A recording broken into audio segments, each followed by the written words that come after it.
आई थी जो कुरान मजीद के सूरा नंबर 109 और आयत नंबर 5 में लिखी हुई है, आप उसे भी नहीं पढ़ना चाहते। जब तक आप इस लड़ाई को यहां ठीक नहीं करेंगे, आपके हाथ में AK-47 भी आ जाए, आप कुछ नहीं कर सकते। लड़ाई पहले यहां जीती जाती है। सिग्नेचर और कानून बनाने से कुछ फर्क नहीं पड़ने वाला। मैंने सुना है 2 करोड़ साइन उन्होंने करा लिए हैं दिल्ली में। अगर इतने ही साइन थे तो सरकार बन चुकी होती उनकी। ये साइन दिल बहलाने के लिए गालिब ये ख्याल अच्छा है। पेन बंद कर दीजिए। बहुत लिख लिया, बहुत तर्क कर लिया आप लोगों ने। तर्क उनके सामने किया जाता है जो पढ़े लिखे समझदार लोग हैं। मूर्खों के सामने आप तर्क करते हैं, वो उठते हैं और पूरा बंगलौर जला देते हैं। वो दिल्ली में आग लगा देते हैं।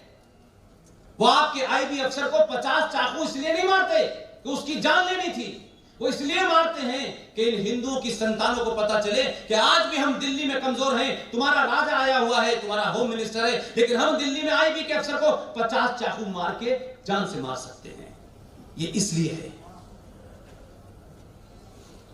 जिस तेजी के साथ सरकार के साथ समाज को बदलना चाहिए, उसमें बहुत स्लो स्पीड है। ये मौका किसी और कौम को मिला होता तो कुछ और हाल हो जाता। इसलिए अपने बाजुओं के ऊपर यकीन कीजिए, अपने इतिहास पे यकीन कीजिए।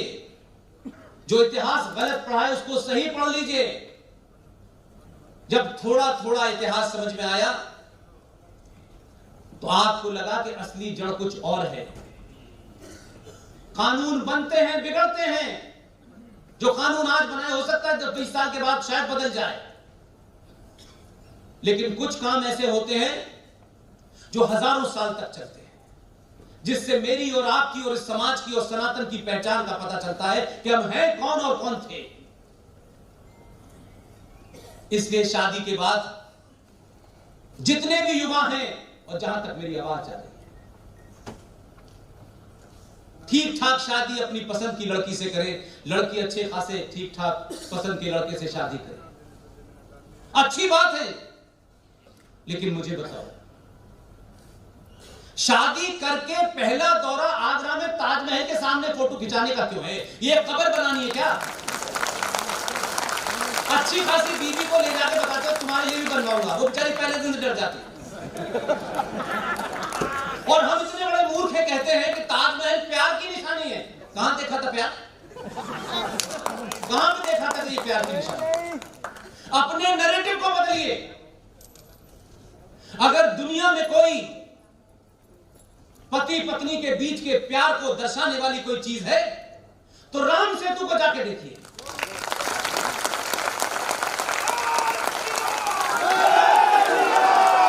उससे बड़ी कोई मिसाल नहीं मिलती। मर्यादा पुरुषोत्तम राम अपनी पत्नी को लेने गए थे, सबका साथ लिया उन्होंने और वो पुल बनाया। जो उनकी पत्नी को उठा के ले गया था उसका वध किया। सोने की लंका से 10 ग्राम सोना लेके नहीं आए और वापस लौटे अपने घर। और ना ही उन्होंने, जिन्होंने पुल बनाया था उनके हाथ नहीं कटवाए। ताजमहल बनाने वालों के हाथ काटने वालों को आप कहते हैं यह प्यार की निशानी है। किस गलतफहमी के शिकार हैं। और इसी गलतफहमी की वजह से भारत की सरकारों ने बाहर से आने वाले राष्ट्राध्यक्षों को भारत की पहचान के लिए ताजमहल देना शुरू कर दिया। पिछले 70 साल से एक रस्म थी, ये ताजमहल ले जाइए, ये हमारी पहचान, ये हमारी, हम खुद ही ये मानते थे कि जिन्होंने ताजमहल बनाया वही हमारी पहचान है। क्योंकि इस्लाम के अंदर अगर आप थोड़ा भी पढ़ लेते तो शायद कोई चिल्ला के ये बात पूछ सकता था। वो तो जानते थे कि उनका एजेंडा पूरा हो रहा है, उनके नुक्ते नजर से भी वो चीज गलत थी, लेकिन उन्होंने होने दिया कि इस देश की आने वाली जनरेशनों को यही पता चले कि ये ताजमहल जो है ये प्यार की निशानी है। इस्लाम में कब्र नहीं बनाई जा सकती, हराम है। और कब्र को घर में रखना उससे बड़ा पाप है। लेकिन आप सबके घर में अच्छी अच्छी संगमरमर की आपने ताजमहल रखा हुआ है।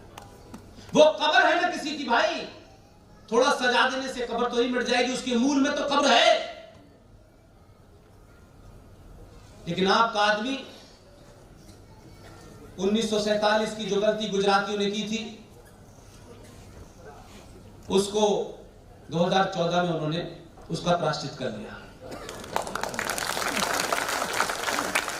और जब समाज का दबाव होता है और राजा को यह पता चलता है कि मेरे पीछे कौन खड़ा है, कहीं ऐसा तो नहीं है कि किसी भावना में आ गया है, और उसे जब यह एहसास हो जाता है तो आपको पता भी नहीं होगा। राष्ट्रपति भवन गया, राष्ट्रपति से पूछा कि बताइए क्या है हमारी पहचान, उन्होंने कहा ताजमहल है। उन्होंने कहा कल से बंद कर दीजिए। दुनिया के बेहतरीन पेपर पब्लिशर से छपवाई और दुनिया की हर भाषा में गीता। पिछले 6 साल से भारत का प्रधानमंत्री दुनिया के आने वाले राष्ट्राध्यक्षों को गीता देता है। और गीता देने का फर्क क्या होता है? आप उसको माने या ना माने, अब लोग मानने लगे होंगे क्योंकि अब वीडियो आ गया है। जब आप गीता देते हैं तो हमारे यहां तो एक इंटेलेक्चुअल होने का एक ये भी है कि अपने पीछे बहुत सारी किताबें रख लो। टीवी में हर जाहिर मुल्ला के पीछे कई सारी किताबें रखी होती है जो उसने कभी देखी नहीं होती। एक फैशन है कि हम इंटेलेक्चुअल हैं। लेकिन विदेश के लोग समझदार हैं, हमारी तरह नहीं है। वो पुतिन ने भी पढ़ ली, वो ट्रंप ने भी पढ़ ली, और जब उन्होंने पढ़ ली तो उन्होंने कहा अभिनंदन को जल्दी छोड़ दो, शाम में मारेगा तुम्हें। जल्दी छोड़ दो, ये गीता पढ़ा हुआ आदमी, ये पढ़ा हुआ गीता ही पढ़ता है, गीता की तरह काम करता है। इसलिए आपने 15 दिन पहले 20 दिन पहले पाकिस्तान की असेंबली में खड़े होकर देखा, वो खुद कह रहा था कि बाज आपके पैर कब आ रहे थे और मसीह में पानी आ रहा था, भैया खुदा के वास्ते 9 बजे तक छोड़ दो, नहीं भारत हमला कर देगा। ये बात जब मैंने कहा तो लोग नहीं मान रहे थे। मैंने गीता का असर ऐसे होता है। इसलिए बदलाव कहां से करें, कैसे करें, यह महत्वपूर्ण है। आप बदले, आपका मिजाज बदला, जरा सा मिजाज बदला तो लोग कहने लगे हिंदू इंटॉलरेंट हो गया है। हमारे कंधे पे 70 साल से सेकुलरिज्म का हाथ रखा था, वो हमने हटा के नीचे कर दिया। भाई बहुत थक गए, सेकुलरिज्म के बोझ में हम मर गए, तो लोग इंटॉलरेंट होने लगे। तो लोगों ने कहा अच्छा ये हम इंटॉलरेंट ही हो जाए, कोई फर्क नहीं पड़ता है। जिस दिन आपने ये कहना शुरू किया उस दिन क्या हुआ कि अब आप सवाल पूछ रहे हैं। हैदराबाद में वो पूछता था कि भगवान राम की मां कहां गई थी। आपने सवाल पूछा मोहम्मद साहब की कितनी शादियां थी, तीसरी शादी वाली लड़की की उम्र कितनी? बताओ अली के मारने वाले कौन थे? फातिमा को किसने मारा था? नवासों को किसने मारा था? करबला के मैदान में तुम्हें कौन बचाने गया था? जब आपने ये सवाल पूछना शुरू कर दिए तो वो आजकल मैंने देखा है कई मौलवी आ रहे हैं, वो सनातन की परिभाषा आपको समझा रहे हैं। आप बदल जाएंगे जिस दिन, दुनिया आपकी सुनने लगेगी। ऐसे नहीं पूरे दुनिया में आपका डंका पिट रहा कि कोई एक प्रधानमंत्री बन गया डंका पिट रहा है। तो बात अलग है कि गुजरात का आदमी है, व्यापारी है, जानता है क्या बेचना है। उसने जिस तरीके से ब्रांडिंग आज आपकी की है, इसलिए जब धारा 370 हटी तो पूरी दुनिया में खामोशी छाई हुई थी। ऐसे हालात कर दिए कि जो इस्लामिक देशों का जो संगठन है वो दो फाड़ हो गया है। जिसको इस्लाम के मानने वाले लोग शैतान कहते थे, इजराइल को, आज पाकिस्तान का जो आर्मी चीफ है वो इमरान से कह रहा है कि इजराइल से संबंध बना लो, नहीं दुकान बंद होने वाली तुम्हारी। जो सऊदी अरब ठेकेदार था इस्लाम का, वो उससे उठ के टर्की चली गई। इस्लामिक मुल्कों की समझ में नहीं आ रहा है कि किसको दें किसको न दें, इसलिए वो जल्दबाजी में उनकी समझ ही नहीं आता। यही आया है हिंदुस्तान से, यही असली अल्लाह का भेजा हुआ फरिश्ता है। 6 इस्लामिक देशों ने उसे अपना सबसे बड़ा सम्मान दिया है। आप बदलिए तब दुनिया बदलेगी। आप ये उम्मीद मत करिए कि पड़ोसी बदलेगा तब होंगे। ये बड़ी गलतफहमी है कि पड़ोसी बदले नहीं जाते। किसने कहा? ईस्ट पाकिस्तान को बदल दिया हमने। बॉर्डर पे बदल गया कि नहीं बदल गया? तो बॉर्डर पे अगर शक्ति होगी आपके, तो पड़ोसी बदल जाएगा, अपने चरित्र में भी बदल जाएगा और अपनी ज्योग्राफिया में भी बदल जाएगा। आपके फंडे क्लियर होने चाहिए। ये जो ताकतें आपको डरा रही हैं, इनको लगता है कि शायद 2014 का भारत है। जो लोग चाइना की मदद से 370 वापस लाने की बात कर रहे हैं, उन्होंने अपने मकान का नंबर भी 370 से मिटा दिया।